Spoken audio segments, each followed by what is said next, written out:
Hey everyone, Stephan Kesting from Self-Defense Tutorials. My friend, training partner, Chad Skands. Hi. Chad was on the YouTube channel a little while ago talking about Tales from the Door, because you spent a long time being a doorman. Yeah. And people really liked it, so I thought I'd get you back in here and pick your brain about kind of a multiple opponent scenario, like a big brawl. So, like, what's an example of a big brawl with all kinds of chaos going on that you ran into when you're doing all the door work? Oh, well, Steph, I ran into quite a few. There's a few that stick out in my mind, actually. One of recent that I really remember well is there happened to be one of the busiest nights we've had. You gotta imagine I got about a 30-foot circle here, and there's about 50 people inside here, and they called it smoke pit. So that's just outside the club. That's just outside the Where club. people go for fresh air. Exactly. Meanwhile, I've got to line up about 50 people waiting to get in. And all we have to protect us from the general public rushing the door is red stanchions, just ropes. They don't do anything, but mostly people are respectful about it. Mm-hmm. Well, I was outside dealing with a guy here. He wanted to get in, he was on the guest list. Meanwhile, one of our biggest bouncer guys is carrying a guy out. And what this guy in front of me says, "Hey, that's my buddy." And so I'm really calm about it. So how's he carrying him out? He's got him in a headlock and he's dragging him out. Okay. Don't know why. I just know he's coming out, but not being aggressive. Just, hey, you're coming with me. So the guy's like, "Hey, that's my buddy. What's going on?" I'm like, "Well, just hey, relax, man. He's just coming out. Not gonna be a problem here, right?" I'm staying calm. This guy's already agitated. Let's just keep this down. Mm-hmm. So then he's like, "No, that's my buddy." Hey, he's just coming out. I'm just gonna open the gates and come in. Well, meanwhile, we had a new door guy. I thought, well, I'll go help him. Didn't need to help this guy. He'll go help the other bouncer guy. Yes, exactly. So as they get out into this area where it's all full of people and it's a big crowd, he tries to help the guy. What happens is the guy he's carrying out gets loose, and he ends up grabbing onto the guy's legs like this. The big bouncer. The big bouncer, and basically the big bouncer goes, well, head over heels, but dominoes the line. So you can imagine like 50 people, like domino effect. It's kind of funny, but it's not. So you see them all tumbling down, and all the stanchions come down. So now there's no barrier. Mm-hmm. And also it's on. So the first guy, and this is where you got to think fast, but you got to be thinking logical.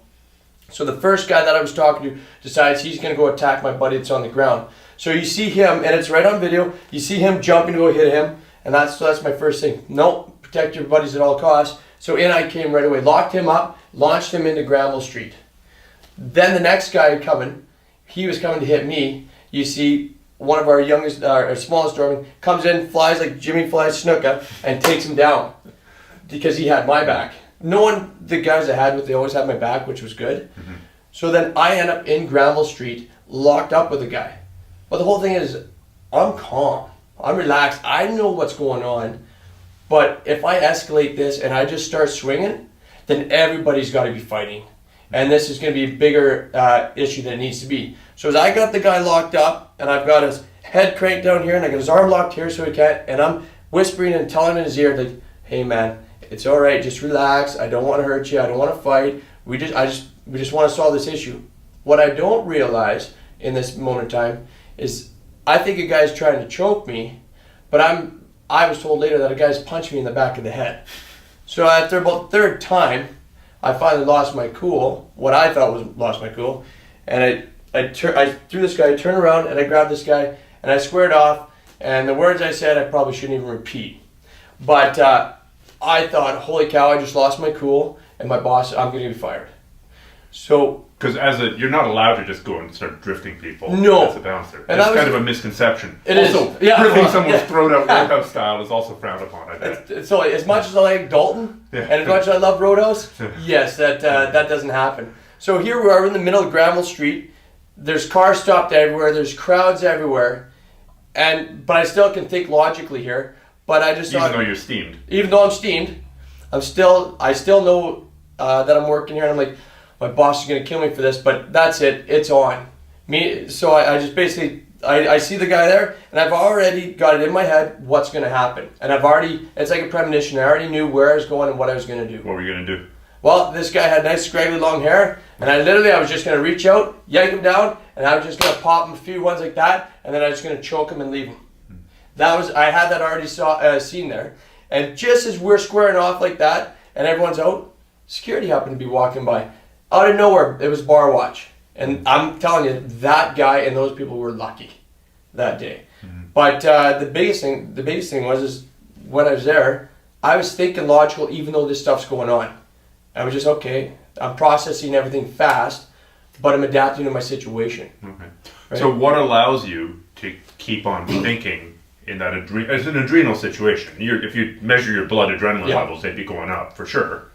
Yeah. So what is it? Just exposure of doing it night after night after night? You were also training at the time. I was still heavily involved in jiu-jitsu as I am now, which I do believe that does play a factor in the fact that I'm confident in my skills. If I do get into an altercation, I'm pretty confident that at least I can get out with minimal harm before someone breaks it up, or I can get away. So that confidence definitely plays a role when you're actually on the door, when you're dealing with somebody. The other is I understand how to de-escalate situations fast and do what's best for myself and my team.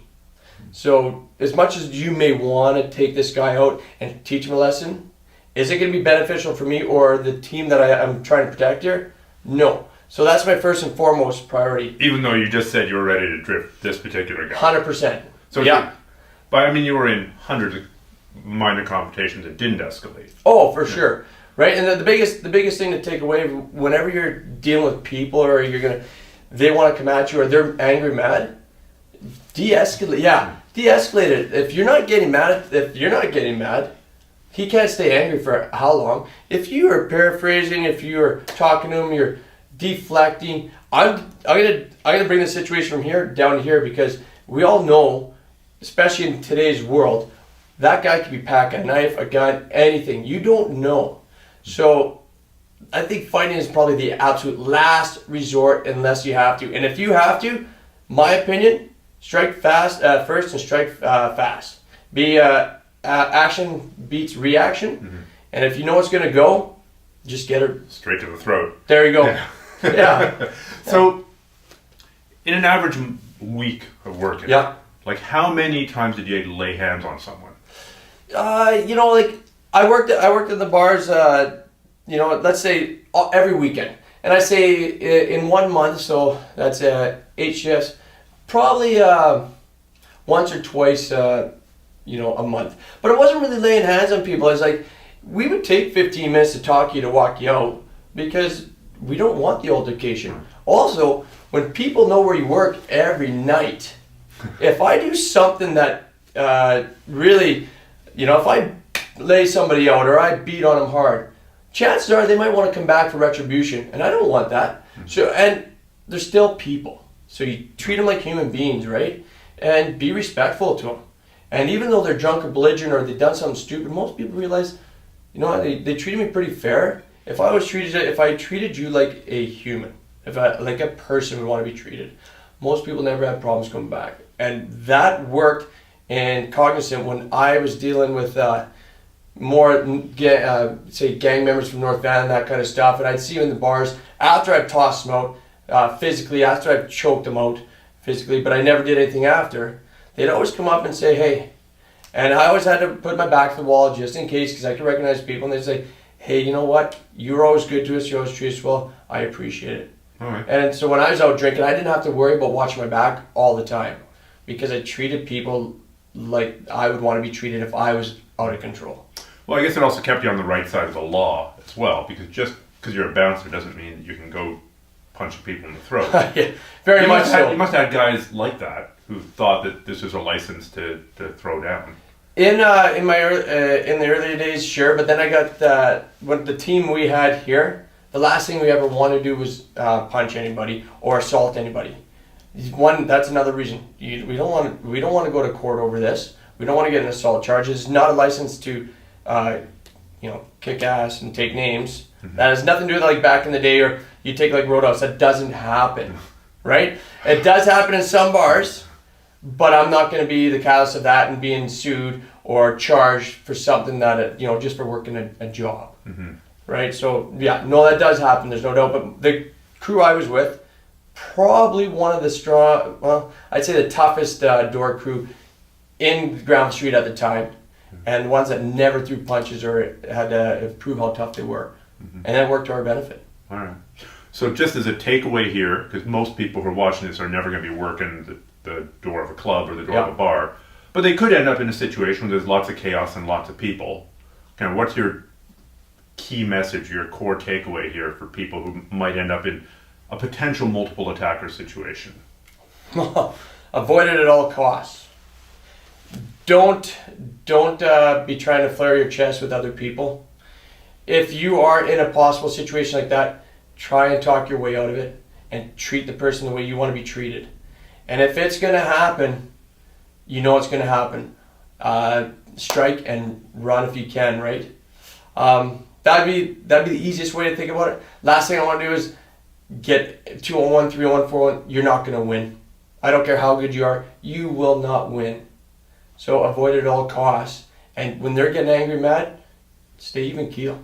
That's the best way to do it. Because as you're yelling and stuff and you're talking low, eventually their voice has got to come down, because anger just does this. Mm-hmm. But if one guy's here and you're here and I'm here and you're there, we're escalating it, and eventually we got to fight. And you know what it is? A lot of guys don't necessarily want to fight, but they need to get that adrenaline pumping. Okay, now I'm ready. Mm-hmm. That doesn't work. But that's how guys get themselves amped up so they can fight. Mm-hmm. The guys that are calm are really guys that you want to worry about. Those are the guys that know what's going on and don't need to escalate their adrenaline and everything here. So the only thing they can do now is fight. Mm-hmm.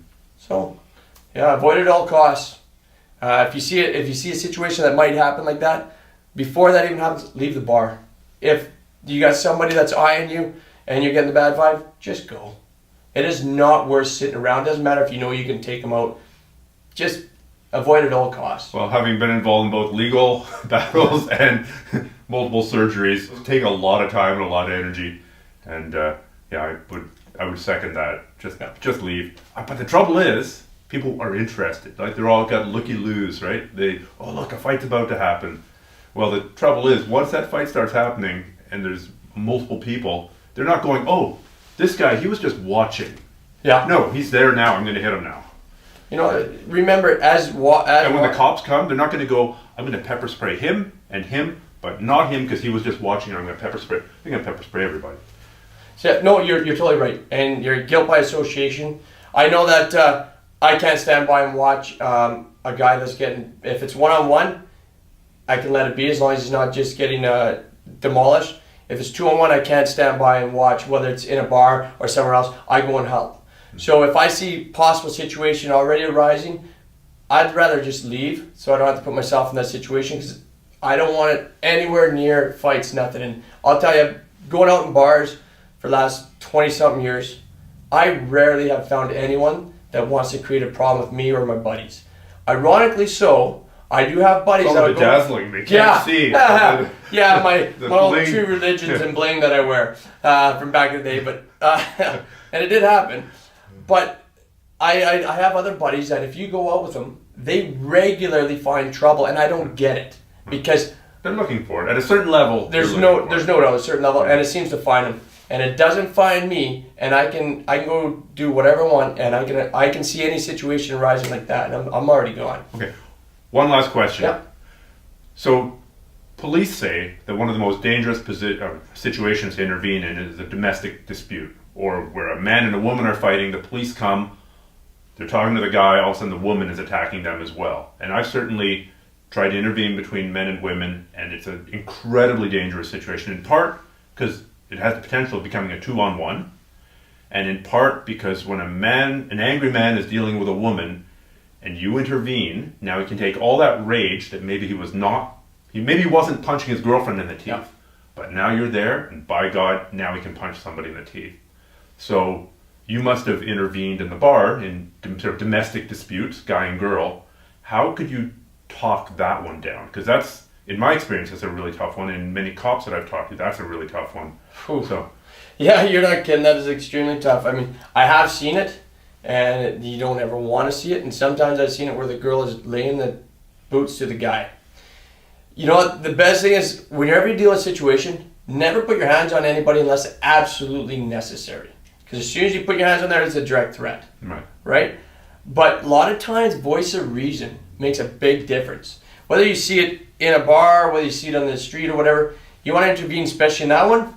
Sometimes when you just talk to them, hey buddy, what are you doing? Like, what? That's not cool. Or talking to the girl, like anything to get their attention off those two and more onto you to help resolve that. Get them talking to you so they're not fighting with each other.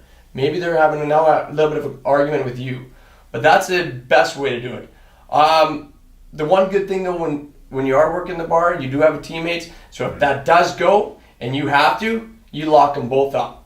And I would rather lock the guy up in a heartbeat than the girl, because of a couple times I've locked up a girl, other guys think, well, they're gonna be monsters. You don't do that to a girl, and there'll be random guys think they're gonna come in and gonna lay some boots to you for grabbing on her as well. She will kick, scratch, scream, bite. Okay, and it is hell to bring a girl out anywhere. The guy, way easier. Really? I will throw Really? Way easier. I remember. Guys have more practice at getting thrown out of bars. I would say so, right? So yeah, I would rather lock up a 200-pound guy than a 100-pound girl in a second. Yeah, I mean, from a civilian point, like as opposed to a door guy, I think the next time I see that, to use words to de-escalate, even something as simple as like, "Hey man, the cops, they're just around the corner, they're coming." There you go. It's like what you were saying in our last little talk. It's taking the blame off of you. It's pointing it to it's the cops. It's not me. The cops are coming. The cops are right around the corner. They're coming. Totally. It's like, you can't get mad at me. I'm helping you out. I'm telling you that the cops are coming. 100%. And just sometimes what it is. And of course, call the bloody cops. Of course, yes. And you know what it is? Sometimes people get in a frenzy, whether it's a domestic that way or it's a group situation. Something's not focusing right here, and sometimes that voice of reason just brings them back to a little bit of reality and allows them. So, I've been in situations where I've seen it. 5 guys just laying boots to the one guy, and it's like nobody wants to help this one guy that's literally he's getting just mauled down on the ground. He could get killed. Yep, 100%. I was working at the time. I can't stand by and watch this. I know I'm in. It wasn't in your club. It was out on the street. It was out on the street, and I know I'm going to get in big trouble for going over there. But I couldn't stand by and watch this. But the biggest thing is, guys, that's enough. That's enough. He's okay. Like, let him be. He's done. You got him. It's fine. And most guys stopped. There's only a couple that didn't. And I remember I grabbed one guy and I just slew foot him this way, knocked him down, and I looked at the other guy. That's enough, man. And I grabbed this guy, lifted him, and go. Right? And they were thinking. So you assumed the position of authority. And totally. Yeah. But just by me coming up to yell at them, that's enough. 3 guys stopped. Right. Because then they kind of realized, yeah, you're right. 2 guys didn't. So I was able to pull one guy off, and as I said, throw it like that, grab the guy and go. Mm-hmm. Ironically, that guy the next day came back to Which guy? The guy who's getting the beating? The guy that was getting beaten. He decided to go back out? No. Night? He came back the next day, knew where I worked, and came and thanked me for. And he said, "Oh, there's a good chance to save my life there. I really, really appreciate it." But he came back and thanked me the next day. Yeah. He was all banged up and stuff, but don't know why the fight arose. I just remember seeing it across at another bar, and it was a brutal melee. Yeah. And there was tons more fights going on. That just happened to be one I intervened on. Yeah. It's so tough. I mean, it's a very dangerous situation to intervene when somebody's laying down a beating, but maybe having the skills and the confidence to back it up helps you maintain a certain level of authority as well. For sure. And control the voice. Yeah. You know what? And it gives me confidence. So when I'm dealing with situations, I know how to keep myself out of harm's way within reason. And if I have to, I can protect myself just enough to get away and be safe. Mm-hmm. So I am confident when I'm dealing with those kind of situations. But I'm aware of all my surroundings. And I can do it fast. I can pick it up fast and I see what's going on. Mm-hmm. And so I know when I'm coming to a situation, I know what my dangers are before I even get in there. It's funny, our talk here reminds me of back in the day when I used to do classical kung fu. So we were there. I was training. I mean, it wasn't realistic, but we were training really hard. It was physically very difficult. And I think I've been training for a year and a half, just giving it my all. It was a little kung fu studio, and upstairs there was this domestic going on. It's like this woman screaming and this guy screaming, and it was a pretty bag. Was there hitting going on? I don't know, but there sure was lots of stuff getting thrown. And so we're there in a kung fu club, and I talked to the instructor. I go like, should we do something? You know, I was thinking like, should we go charging up there or at least call the cops? He's like, no, just leave it. And that was like, what the hell? Like, we're here, you know, we're supposed to be doing this to become better human beings. We're supposed to be doing this to develop our skills. At least we should be taking action here. At least calling the cops. And I think that was the beginning of the, you know, my disillusionment with them. Like, really, we're doing all this and you're not even going to pick up the phone and not intervene here somehow? So this urge to go and help is a very natural urge, but it's also a dangerous urge. I mean, there have been lots of, I'm trying to remember the name of the martial arts instructor who was running after, you know, a thief, trying to, some purse snatcher, I think, had grabbed a purse and was running away, and the martial arts instructor ran after and got stabbed. I mean, it's dangerous and killed. I mean, it's dangerous anytime you intervene. But this, it's a very easy thing to get trapped in, this urge to protect. True. You know, and that, like you said, the kung fu, that doesn't sound right at all. You can't stand by, in my own opinion, if you're a human being, you can't stand by when somebody's in need of help. That being said, domestics are a heck to deal with, but even standing back as a voice of reason, there's no need for you to go in there and try and manhandle anybody. You go voice of reason. Same with someone on the street.